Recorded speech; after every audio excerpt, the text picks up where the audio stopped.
Je me suis toujours demandé pourquoi il y avait eu des émeutes en 2005, pourquoi il y avait eu une colère et pas de révolte en fait. Il n'y a pas eu de verbe en fait qui a repris cette colère, pas d'intelligentsia comme on a pu l'avoir en 68. Et puis j'avais envie de questionner et faire une sorte de constat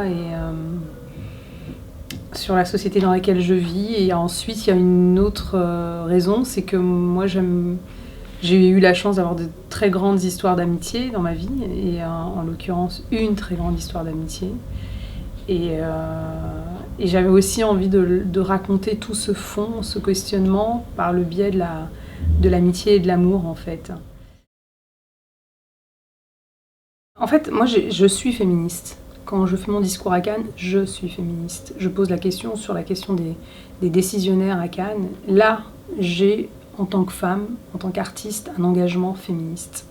Mon film, il est humaniste. Il parle de gens qui sont au banc de la société, qui sont désaxés, qui sont humiliés, qui sont en quête de reconnaissance et qui ont aussi un besoin de dignité, la dignité du vivant. Et c'est avant tout de ça dont je parle.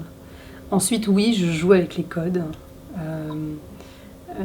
Voilà, et les rôles, pour moi, ne sont pas inversés. Les rôles sont juste à leur place. Au XXIe siècle, le genre est à redéfinir, le genre même féminin, masculin.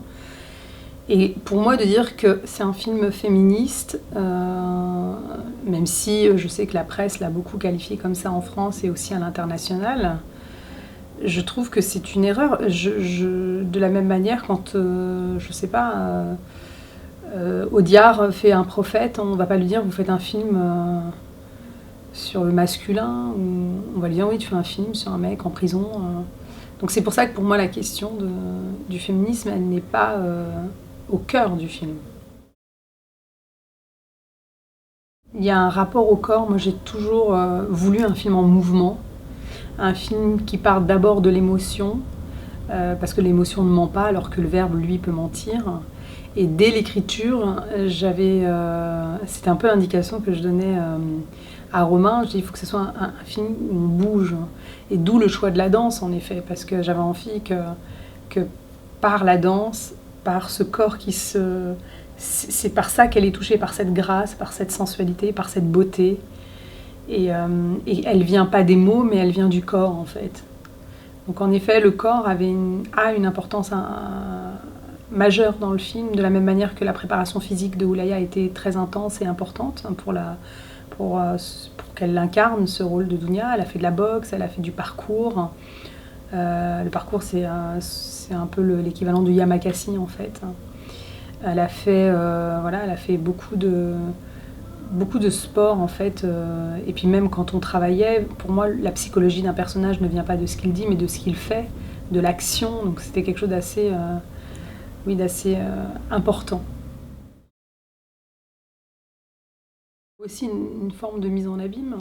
Les personnages se filment, se mettent en scène, se regardent les uns les autres, se parlent en se mettant en scène et se répondent en se mettant en scène. D'où l'utilisation du Snapchat. Et j'aimais en tout cas ce rapport.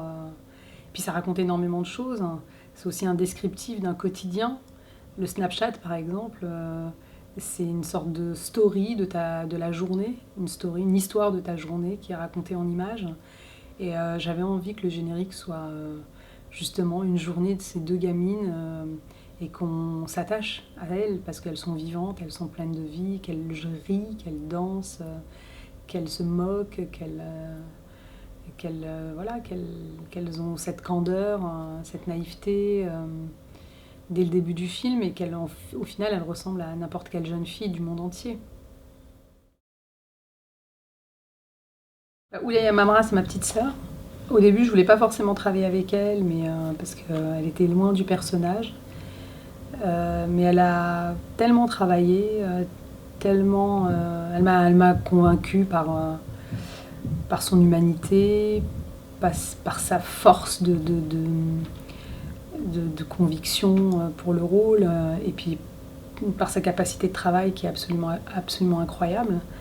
Et puis surtout, je l'ai formée depuis l'âge de 12 ans, donc même si elle n'était pas le personnage, elle a fait un tel travail d'identification qu'elle a fini par mettre Dounia dans sa propre peau. et elle m'a convaincue. À la base, ça s'appelait Bâtarde, parce qu'elle n'avait pas de père, et puis parce que pour moi, l'humanité entière n'est pas reconnue par le père ou la mère créatrice. Donc j'aimais ce double emploi, sauf que je trouve qu'on n'avait pas le sens thématique. Et avec mon producteur, on a beaucoup cherché, on a fait pas mal de brainstorming, et un jour, il m'a trouvé ce titre, Divine. Et je trouvais qu'il était vraiment en phase avec le film, c'est-à-dire à la fois ces êtres divins, parce que pour moi, la question de Dieu est aussi à l'intérieur de chaque être. Et en même temps, j'aimais, pour le coup, oui, il y a une part de féminisme, si on veut, dans le titre, que la divinité soit aussi incarnée par le féminin.